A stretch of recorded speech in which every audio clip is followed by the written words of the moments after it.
La team, vous avez vu ou pas encore la sortie d'Emmanuel Macron ce soir sur les réseaux sociaux qu'il a utilisés pour montrer comment il va s'adresser à Donald Trump. Quand je suis tombé sur cette vidéo, je me suis dit mais quel ridicule. Comment ce président n'est pas en train de comprendre que les choses sont en train de changer? Il va aller se ridiculiser si c'est réellement comme ça qu'il compte s'adresser à Donald Trump. Mais avant, je vous présente un petit extrait de ce qu'il dit lui-même aller dire ces jours à Donald Trump. La team, écoutons ensemble. Mais je laisserai les grands mots qui font peur peut-être côté. Alors ensuite, j'ai Simon Puech sur YouTube qui met... Alors il met deux questions, Simon. Un, bonsoir. Comment envisagez-vous le futur du conflit avec un Donald Trump qui semble dangereusement se rapprocher de Vladimir Poutine? Et deux, ne vous sentez-vous pas seul face à vos homologues européens à prendre la mesure du danger? Non. Alors, merci Simon pour les deux questions. Premièrement, Donald Trump. D'abord, moi, Donald Trump, je le connais. Pendant 4 ans, on a été aux responsabilités déjà, lors de mon premier mandat. Donc, c'est quelqu'un que je respecte, qui je crois me respecte, avec qui je parle très facilement. Depuis qu'il est à la Maison-Blanche, au moins une fois par semaine. On ne fait pas de communiqué quand on se parle, c'est très fluide. On échange.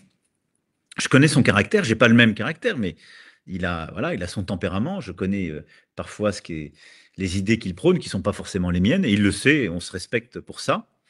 Mais qu'est-ce qui est en train de se passer, où ça peut aller? D'abord, je pense que, au fond, c'est pour ça que je vais dans quelques jours à Washington.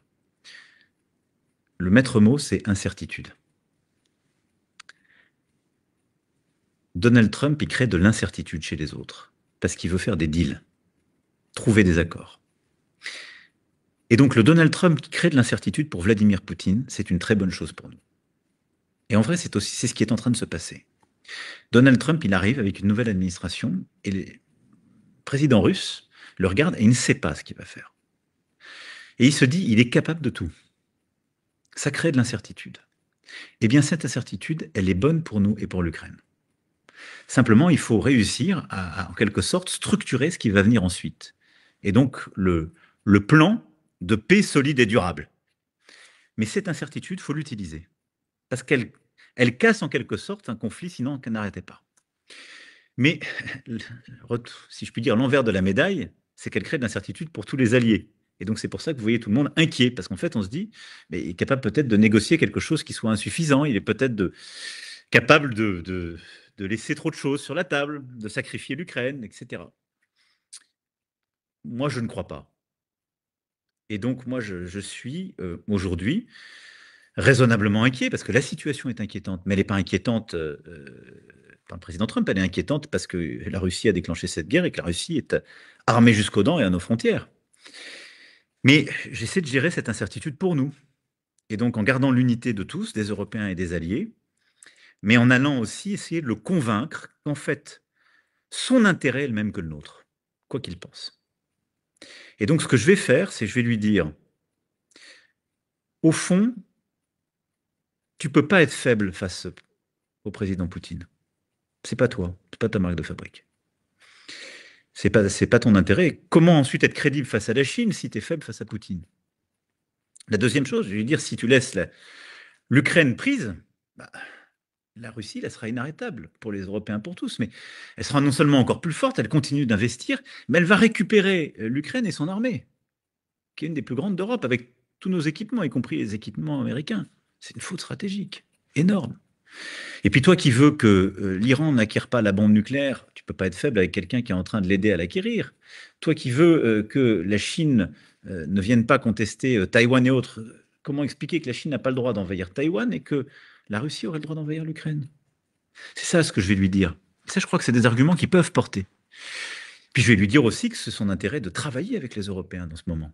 Parce que l'Europe a une capacité de croissance, un potentiel économique, de coopération avec les Américains. Donc voilà, l'incertitude vis-à-vis de Poutine est bonne, il faut l'exploiter. Il faut pousser notre plan de paix bâti en Européens et avec l'Ukraine. et il faut le convaincre que son intérêt stratégique, c'est le même que nous. Et au fond, c'est quelqu'un qui veut bâtir la paix, nous aussi, qui défend l'intérêt de son pays, c'est légitime, nous on défend l'intérêt des Européens. Et donc voilà, il faut qu'on arrive à ces clarifications. Mais moi j'y vais engagé avec des parts avec des interrogations que je veux lever, mais en faisant le maximum d'efforts, et je ferai sans relâche cela avec une unité des Européens. La deuxième question sur la solitude face à vos homologues européens. Non, je suis pas du tout seul dans cette affaire. D'abord, beaucoup d'Européens, depuis beaucoup plus longtemps que la France, ont conscience de la menace russe. Et je le dis avec beaucoup d'humilité parce que moi, j'ai voulu réengager avec la Russie un dialogue stratégique dès mon élection de 2017. Souvenez-vous, moi, j'avais été attaqué sur mes réseaux sociaux pendant ma campagne par la Russie. Ça a été montré. Et pourtant, je fais venir le président Poutine en juin 2017. Je lui dis d'ailleurs en conférence de presse. Et ensuite, je réengage avec lui. Et je pense qu'aujourd'hui, parmi les dirigeants occidentaux, je suis celui qui est passé le plus d'heures de discussion avec le président Poutine. Mais il a trahi cette confiance. Mais durant toute cette période, beaucoup de pays me reprochaient d'avoir ce dialogue. L'Allemagne était comme moi, la chancelière Merkel partageait cette vision.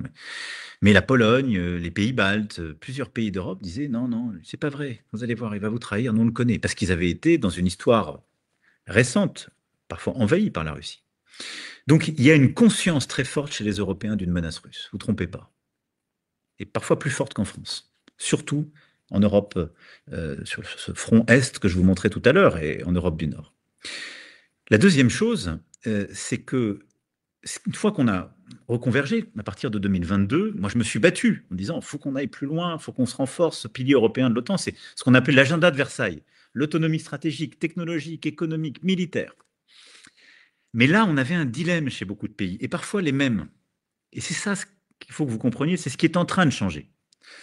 C'est que beaucoup de ces pays, en fait, ils n'avaient pas tellement confiance dans l'Europe pour les protéger. Pour une raison simple, c'est qu'entre 45 et 47, on les avait laissés tomber.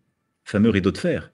Et que nous, on a protégé l'Europe de l'Ouest, puis que le rideau de fer est tombé et que l'Union soviétique les a pris.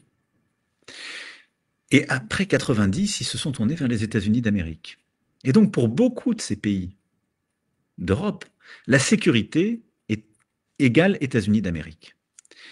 Et là, il y a un trouble au moment où je vous parle. Et ce trouble, il est lié à quoi?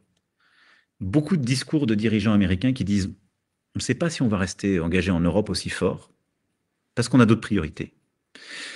Trouble parce que, et moi je leur ai dit ces dernières années, et il ne faut pas juger, mais les Américains nous disent depuis 15 ans, notre priorité c'est nous, puis notre priorité c'est la Chine. Et quelle que soit l'administration. La team, dans cette vidéo que vous venez d'écouter, en réalité, Macron nous dit qu'il ira dire à Donald Trump que bah moi je te connais plus que toi tu ne te connais. Ces stratégies que tu prends contre Poutine, ce n'est pas toi. Il ira donc apprendre à Donald Trump qui est Donald Trump. Il ira dire à Donald Trump, je te connais mieux que toi. L'apprendre quels sont donc ses intérêts, quels sont ses avantages. En fait, il va aller apprendre à Donald Trump comment faire la politique pour l'intérêt des Américains. Voyez-vous, c'est du ridicule. Et c'est aussi avoir une très grande prétention de croire aujourd'hui que Donald Trump ne sait pas ce qu'il est en train de faire. Moi, je pense que la stratégie, elle est simple. Il faut mener une stratégie pour les intérêts des Européens sans compter sur Donald Trump. Parce que Donald Trump est venu pour les intérêts des États-Unis d'Amérique. Il peut donc défendre l'Ukraine, la Russie face à l'Ukraine et partir de l'autre côté, laisser tomber l'Iran.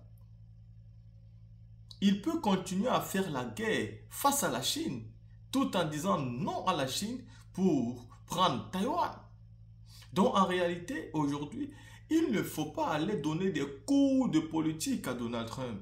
Il faut faire une stratégie pour les intérêts des Européens sans tenir compte de Donald Trump. Mais maintenant, est-ce que l'Europe peut donc affronter la Russie sans les États-Unis d'Amérique? C'est là le problème. Et c'est là où les Européens, à un moment donné, se sont perdus. Parce que quand la Russie continue à s'armer, les Européens pensaient qu'il fallait compter sur l'Amérique. Et aujourd'hui, l'Amérique peut les faire le chantage comme il veut. Il faut donc soit avoir les démocrates qui arrivent en Amérique pour espérer travailler avec eux. Mais 4 à 5 ans plus tard, on verra un nouveau gouvernement qui changera tout stratégiquement et qui mènera la politique comme il veut. Donald Trump n'a que 4 ans. Et pour ces 4 ans, il va tout mettre dans le paquet pour créer des conditions et une situation vraiment d'embryo qui peut nuire à l'Europe tout entière. Mais c'est 4 ans de difficulté pour les citoyens, 4 ans de vie et peut-être même 4 ans de disparition de l'Ukraine. Ce que vous n'avez pas pu faire, parce que Joe Biden était là, Macron était là, toute l'Europe était là. Vous n'avez pas pu obliger Poutine à aller dans la paix alors que vous étiez là. Comment vous pensez qu'avec Donald Trump, vous pourrez arriver à un résultat positif en votre faveur? Seul avec Joe Biden. Mais comme vous n'avez pas eu assez de courage pour défendre l'Ukraine, aujourd'hui c'est terminé. Donald Trump est entré dans une stratégie pour apaiser et amener de la paix. Et donc, les armes, il ne les donnera plus aux Ukrainiens qui se battaient et qui arrivaient à se battre jusqu'à présent à cause de l'aide américaine. Aujourd'hui, Donald Trump est même en train d'insulter M. Zelensky. Il accuse d'ailleurs l'Ukraine d'avoir commencé la guerre. Mais comment l'Ukraine a commencé la guerre si on veut se poser la question? L'Ukraine a commencé la guerre en laissant l'OTAN venir mettre tout son armement à la frontière de l'Ukraine et la Russie. C'est elle-même qui a été provocatrice dans cette situation, sachant très bien que M. Vladimir Poutine avait toujours dit non à cela. Et du jour au lendemain, Poutine a dit stop et il a déclenché. C'est-à-dire qu'il s'est défendu. Parce qu'il fallait faire quoi? Est-ce qu'il fallait qu'il attende le jour où on va mettre le couteau à sa gauche pour se défendre? Non, il a anticipé une défense par rapport à votre attitude. Donc aujourd'hui, Macron doit comprendre que nous sommes arrivés à un moment où il ne doit plus être condescendant. Il doit arrêter d'apprendre la politique à un autre président qui a été élu par les Américains, mais pas par lui, ni par les Français. Ce sont donc les Américains qui attendent de M. Donald Trump une politique qui va leur servir. Ce ne sont pas des Français. Donc s'il va rencontrer son homologue pour des intérêts communs, il doit éviter de dire ce que tu fais là, ce n'est pas toi. Parce qu'il ne peut pas connaître Donald Trump plus que lui-même. Donald Trump est non seulement un homme qui connaît très bien ce qu'il fait, mais il a des conseillers. Il a un parti politique. Donc il ne se comporte pas comme un fou.